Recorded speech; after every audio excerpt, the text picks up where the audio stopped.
novas diretrizes da FIFA para a atividade física dos adolescentes acima de 12 anos.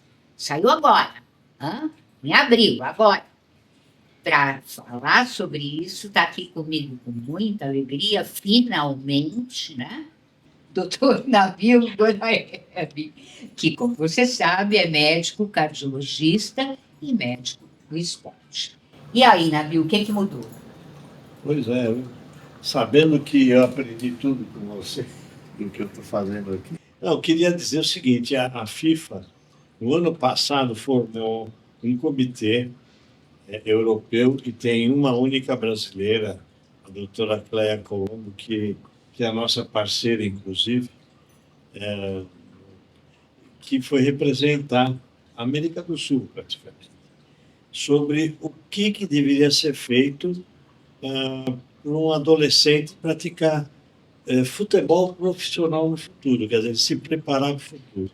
Porque cada um fazia de um jeito e era uma bagunça. Foi muito isso, agora foi publicado este ano, 2025, no mês de abril, as diretrizes que sugerem como deve ser feita essa avaliação. E é interessante porque formaram grupos que, para decidir, olha, você vai olhar a parte do exame clínico, esse grupo vai olhar a parte de eletrocardiograma e assim por diante. E a conclusão foi, primeiro, um exame clínico especializado para avaliação desse adolescente, especializado na área do esporte. Então, seja cardiologista, seja pediatra, tem que saber exatamente o que está acontecendo. Não adianta, ele pode ser um professor de pediatria, um professor de cardiologia, mas tem que estar afeito ao esporte, ao futebol. Então, uma consulta clínica, um eletrocardiograma de base, sempre, um exame praticamente obrigatório para todas as consultas. E daí para frente, alguns exames de laboratório, para ver anemia, essas coisas, e basicamente seria isso. Agora, eu examinei esse adolescente, essa criança, esse garoto de 12, 13 anos, vai fazer futebol num clube, vai para o São Paulo, vai para o Palmeiras, vai para o Corinthians, muito bom. Então aí a gente avança nos exames e a sugestão é avançar conforme você examina essa criança. No Brasil, nós fazemos um ecocardiograma, que é o ultrassom do coração, para ver se tem alguma alteração que a gente não pegou no exame clínico e no eletrocardiograma. E é importante uma coisa que nós detectamos.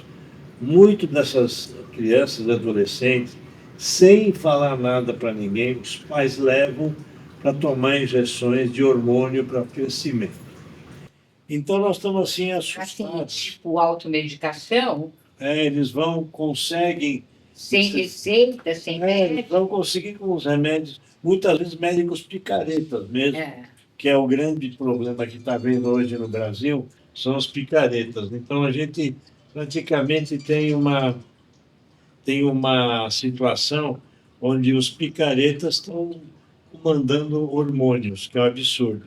Bom, enfim, nós estamos examinando muitas vezes adolescentes de 14, 15 anos, com 1,85 m de altura. Eu falei, ué, é de família de pessoas... Não, meu pai tem 1,65 m, minha mãe tem 1,50 m. Eu falei, como é que você tem 1,85 m?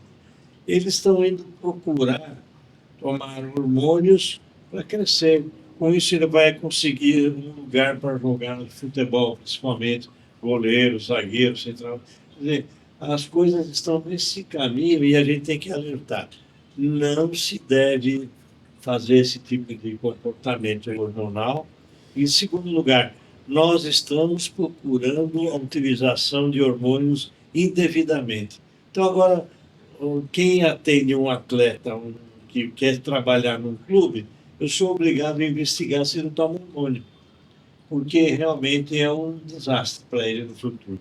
E a FIFA veio ressaltar, é consulta, eletrocardiograma e alguns exames de sangue. E é o que basta para começar a preparar esse garoto para no futuro ser um futebolista profissional. E o que vai acontecer com o garoto que está tomando hormônio Então, descontroladamente?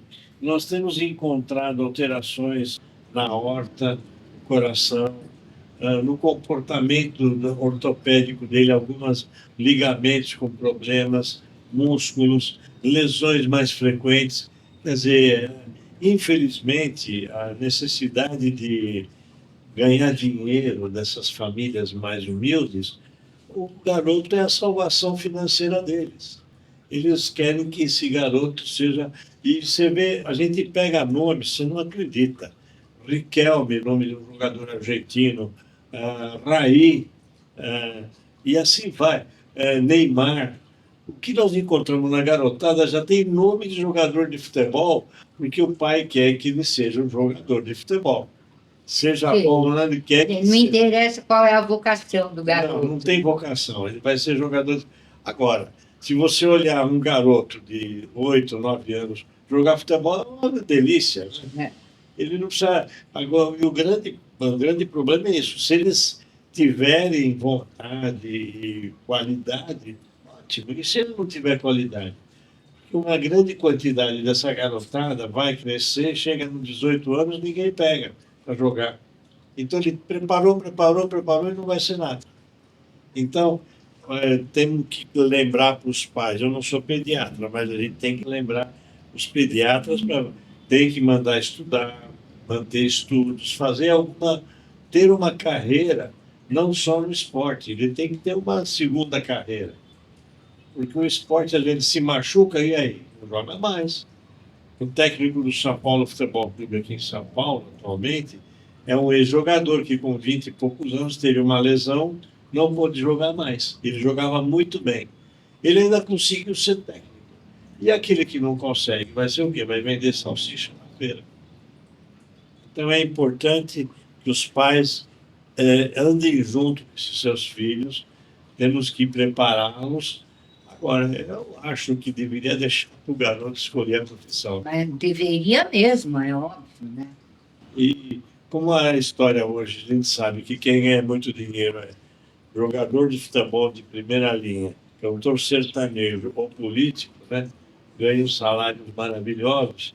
Todo mundo quer ser um desses três, né? Ou quer que seu filho seja. Que é uma ingerência absolutamente egoísta. Eles desviam, vamos dizer, o garoto para ser atleta de futebol, que é o que paga melhor, né? Mas é isso. Deveriam estimular o garoto a seguir a sua própria vocação. E o esporte é escolha. um paralelo, de repente ele. Pode fazer esporte paralelo. O Sócrates era médico e jogador de futebol. Pois é. Aliás, não só ele, teve outros também, Afonsinho, que era um médico e jogador de futebol. E assim vai. Muito bem. Tá bom, então. Nada de hormônio, né? Pra nada, né? Não, nada.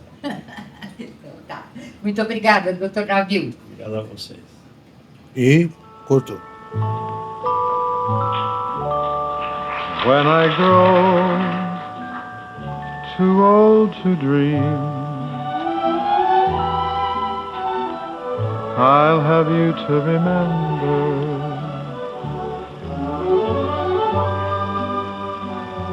When I grow too old to dream,